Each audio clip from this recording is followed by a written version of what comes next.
Chapter A is particularly interesting. It's one of the best parts, the lunar morning, right? There's descriptions of two things, two seasons, right? There are only two seasons. The hot summer and cold winter, right? Cold winter, two worlds. And it's amazing, in the later chapter, there well describes a subterranean world, right? I think it is possible. The world could be created on the moon in 100 years, right? We could create a world, under the earth, moon, under the in the moon, right? So, chapter 8. There is title, A Lunar Morning, Life on the Moon.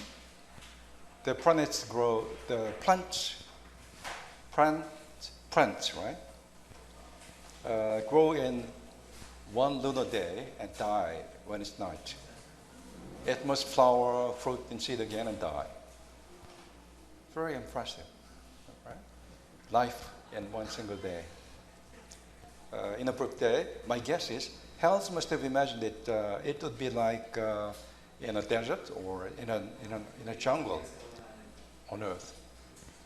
It was bright, except that there is no air in the moon.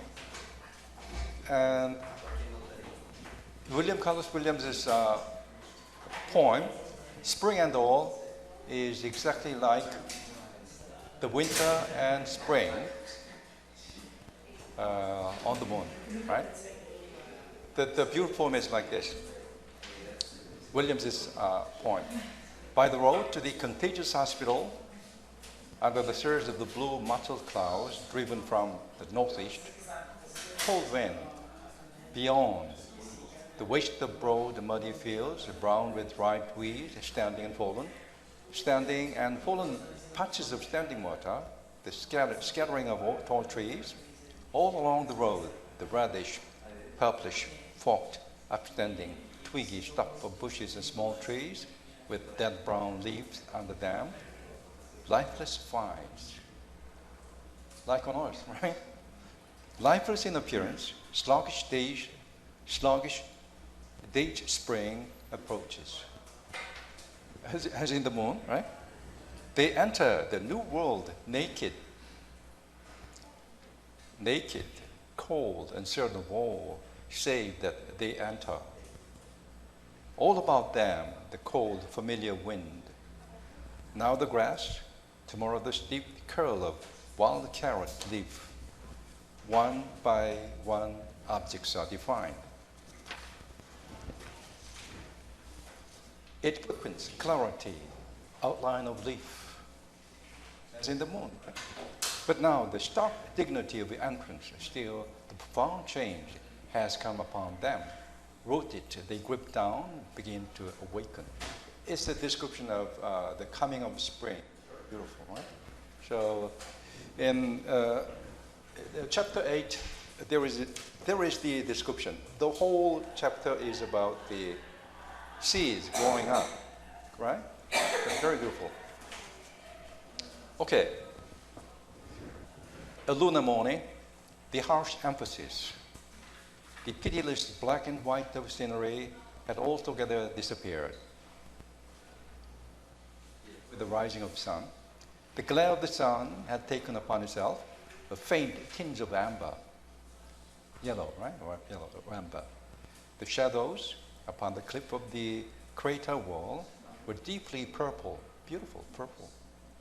To the east-west, a dark bank of fog still crouched and sheltered from the sunrise.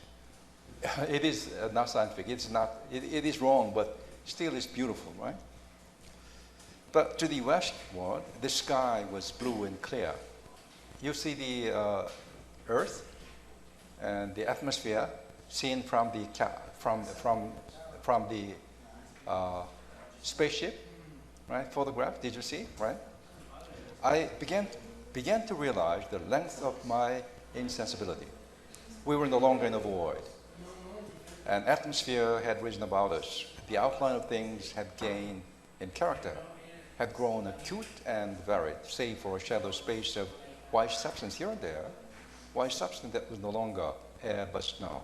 The Arctic appearance had gone altogether.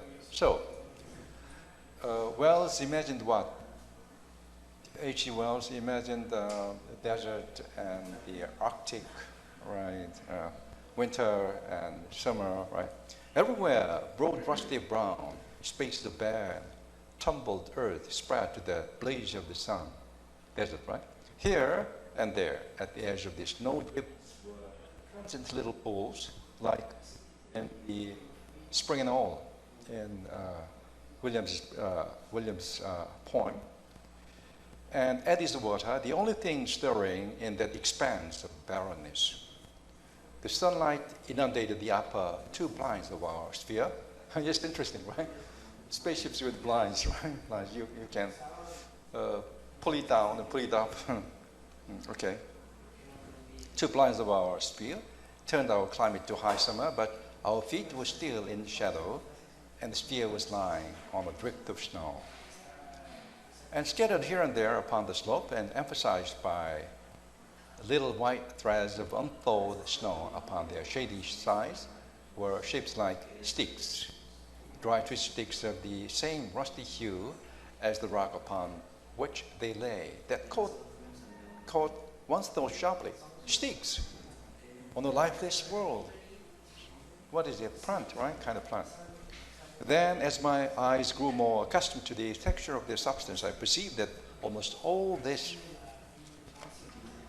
surface had a fibrous texture, like the copies of brown needles one finds beneath this shade of pine trees. Careful, I said, yes, it may be a dead world now, but once. So still, they have no idea. There is life on Earth, on the moon. Something arrested my attention. I had discovered among these needles a number of little round objects, and it seemed to me that one of these had moved. Careful, I whispered. So he observed that something's moving, right? What? But I did not answer at once. I stared incredulous. For an instant, I could not believe my eyes. I gave an inarticulate cry. I gripped his arm, I pointed. Look, I cried, finding my tongue, finding my word. There, yes, and there. His eyes followed my pointing finger. He said, what? How can I describe the thing I saw? It is so petty a thing to state, and yet it seemed so wonderful, so pregnant with emotion. I've said that amidst the stick-like glitter were those rounded bodies. Those are the plants, right? These little oval bodies that might have passed as very little pebbles, and now first one, and then another had stirred. They're growing up suddenly. A had rolled over and cracked, and down the crack of each of them showed a minute line of yellowish brown, green, thrusting upward to meet the hot encouragement of newly risen sun. For a moment, that was all. And then they are stirred and burst the third. Interesting. When you film the plant grow and bear flowers and bear fruits and things like that, it takes weeks, 2 weeks. And if you turn it very fast, something like this will happen, right? For a moment, that was all. Okay, it is seed, said Cabra. And then I heard him whisper very softly, life. Very dramatic, very well written. Life. And immediately it poured upon us that our vast journey had not been made in vain, that we had come to no arid waste of minerals, but to a world that lived and moved. We watched intensely. I remember I kept rubbing the glass before me with my sleeve, jealous of the faintest suspicion of mist. The picture was clear and vivid only in the middle of the field. All about that center, the damp fibers seas were magnified and distorted by the curvature of the glass.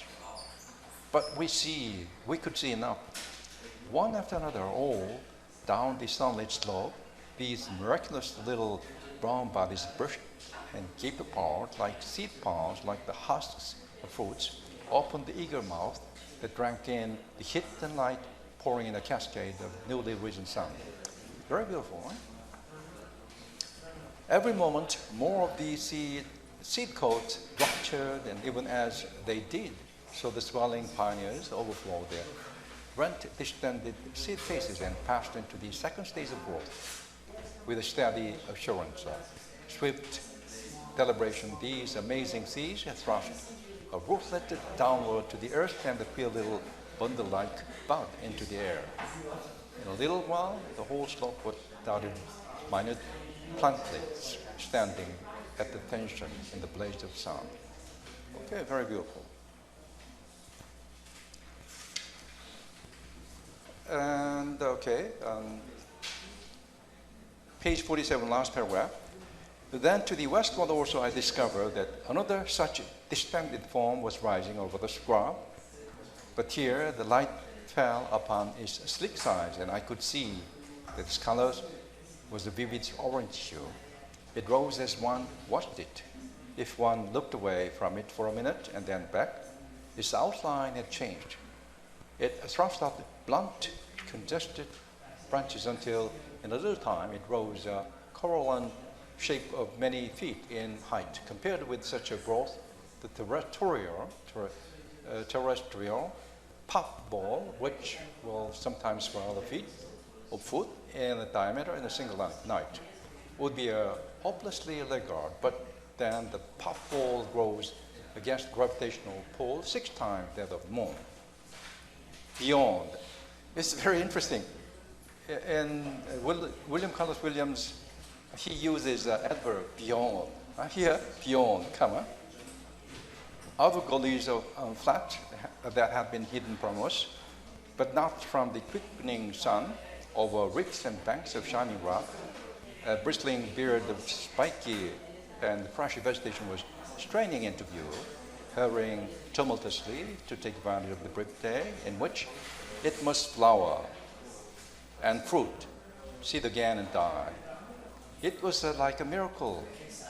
That was very well written. Eh? This is wonderful, right? So, okay, chapter 9.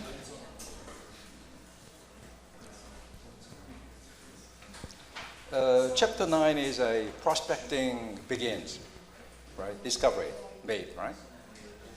There is air, though it is thinner than in earth. Page 49, very beautifully described. It's a science fiction novel, and the discovery is described beautifully, right? And literally, right? Page 49, second paragraph. I saw the paper drop out and lie on the snow. What is it? To test whether there is air in the moon, right? So I saw the paper drop out and lie lightly upon the snow. The pink flame of its burning vanished. For an instant, it seemed to be extinguished, and then I saw a little hued tongue upon the edge of it that trembled, crept, and spread. Quietly, the whole sheet, save where it lay in immediate contact with the snow, charred and shriveled and sent up a quivering thread of smoke. Very beautiful description, right? It's extinguished, but there was no doubt. There was no doubt left to me. The atmosphere of the moon was either pure oxygen or air, capable, therefore, unless its tenuity was excessive of supporting alien life, we might emerge and leave. I'll skip one paragraph. Presently, the glass stopper of the manhole was so far undone, so there is a difference between the pressure, right? The Earth and in the moon. So the glass stopper of the manhole was so far undone that the denser air within our sphere began to escape along the threads of the screw Singing as a cattle sings before it balls. Very beautiful observation, right? Singing as a cattle sings before it balls. Thereupon, he made me a decision. It speedily became evident that the pressure outside was very much less than it was within. How much less it was, we had no meaning of telling. And because of the difference of pressure, they feel sick. Okay, page 50, third paragraph. Presently, I experienced a peculiar shortness of breath. All right? So that lasted indeed during the whole of the time of our exposure to the moon's exterior atmosphere, and a rather unpleasant sensation about the ears and fingernails and the back of the throat grew upon my attention and presently passed off again. But then came vertigo and nausea that abruptly changed the quality of my courage. So he was discouraged, right? Because of the okay. And the last paragraph on page 50. He stretched out his hand for his blanket and thrust his head in his central hole and wrapped it about him. He sat down on the edge of the manhole. He let his feet drop until they were within 6 inches of the lunar ground. So they are going out of the astronauts' covering, right? He hesitated for a moment and then thrust himself forward, dropped these intervening inches, and stood upon the untrodden soul of the moon. Fantastic, right? Did you remember Armstrong, Land of the Moon? Right? They stood upon the untrodden soul of the moon. Imaginably, the land had been trodden. Right? Okay. As he stepped forward, he was refracted grotesquely by the edge of glass. He stood for a moment looking this way and that. Then he drew himself altogether and leaped. The glass distorted everything, but okay, from top, 1, 2, 3, 4, 5. Fifth paragraph. I found myself flying through the air, saw the rock on which he stood coming to meet me, and clutched it and clung in a state of infinite amazement. I gasped a painful laugh. Right? So I was tremendously confused. Trevor bent down and shouted in the piping tones for me to be careful. Okay.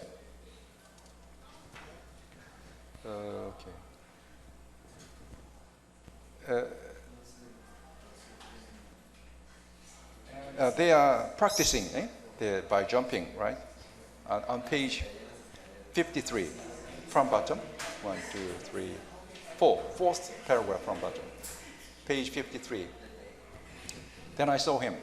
He was laughing and gesticulating to attract my attention. He was on a bare patch of rock, 20 or 30 yards away.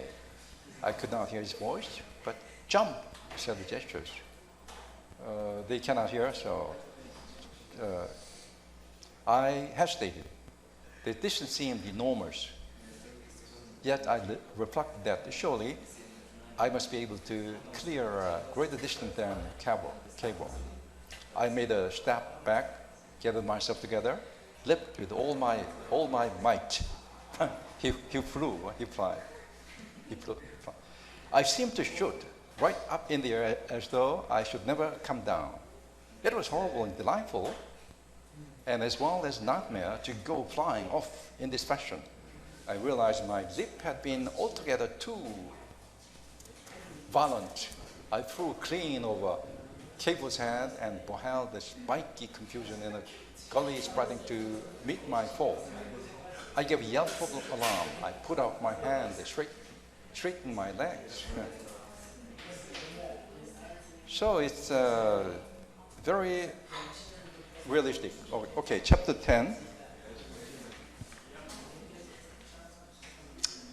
Lost man in the moon. They jumped too far from the sphere. They looked for the sphere. Right. Chapter 11. They encounter the moon capped house, right? chapter 11.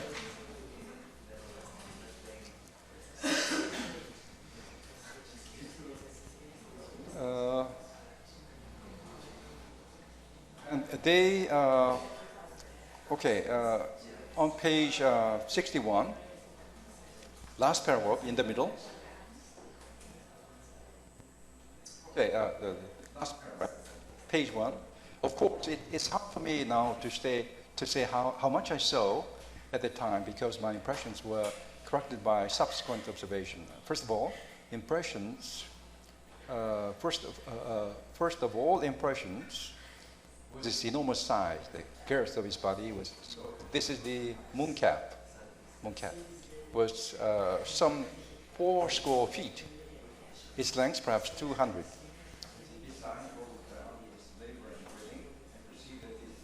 Gigantic, flabby body lay along the ground, and the skin was of a white, tapping along the backbone. So this picture is based on what? Huge cow expanded it, and you can eat. They feed on cow later on.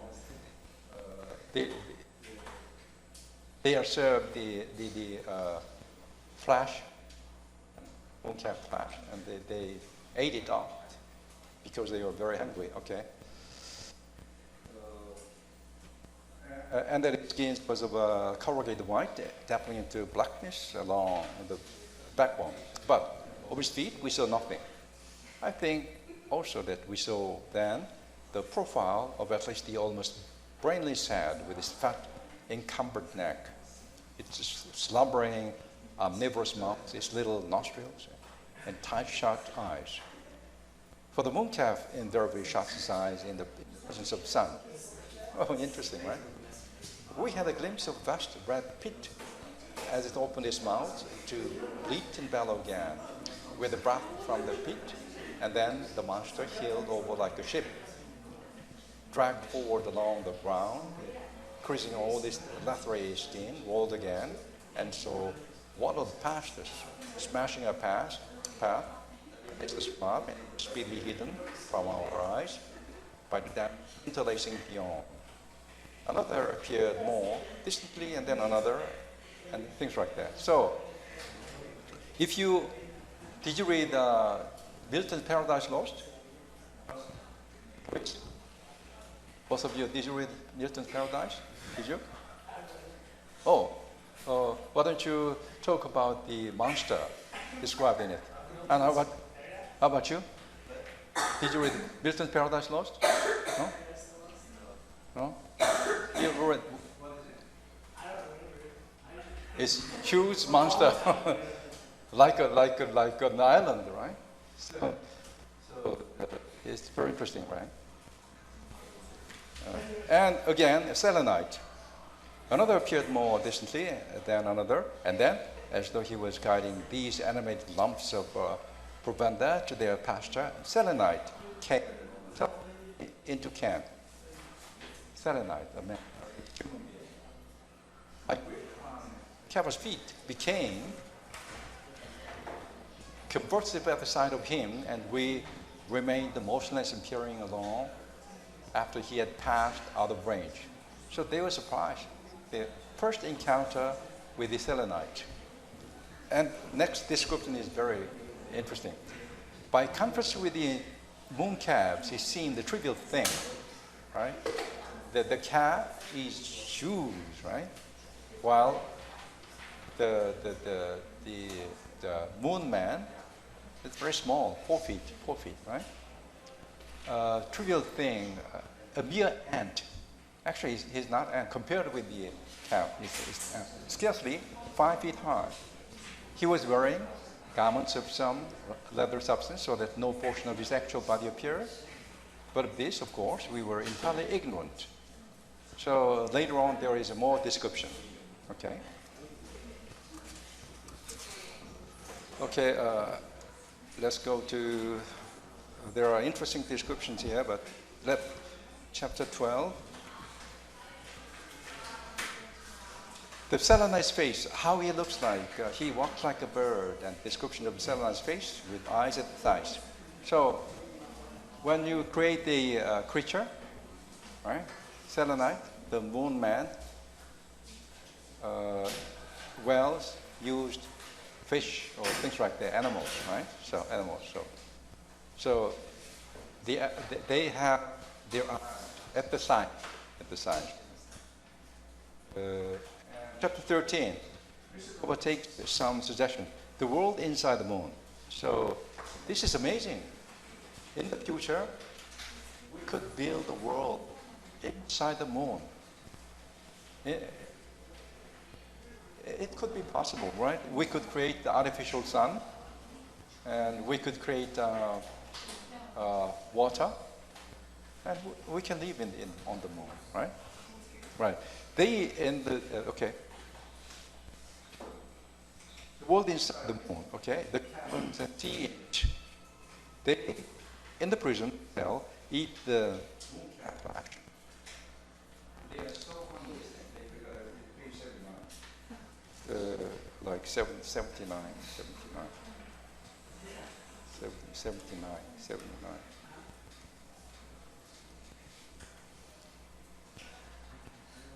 Okay, page 79. My hands were, first paragraph, were tightly chained that I could barely contrive to reach the ball. They are so hungry, but they saw the effort I made. Two of them, they released one of the turns on my wrist, the tentacle hands. Aliens are described as what? Tentacles instead of hands, like octopus, tentacles. Okay. Their tentacle hands were soft and cold to my skin. Octopus, right? I immediately seized the morsel of food. It had the same laxness in texture and all organic structures seemed to have upon the moon. It tasted like, not rather like a gopher or damp meringue, but in no way was it disagreeable. I took two other mouthfuls. I went, fool, said I, tearing off a still larger piece. Okay. Page 14. Experiments in intercourse. Not sexual intercourse, in communication. I mean, experiments in communication. Like a hand of fish. It's interesting. They fail to communicate with the satellite. The best thing is what? One of the satellites sit down and rise, and then they imitate it, meaning stand up, right? Okay. Okay. Chapter 15, the giddy priest. Barefoot kills one serenite and another. They run away in strides. They shaken off the captors.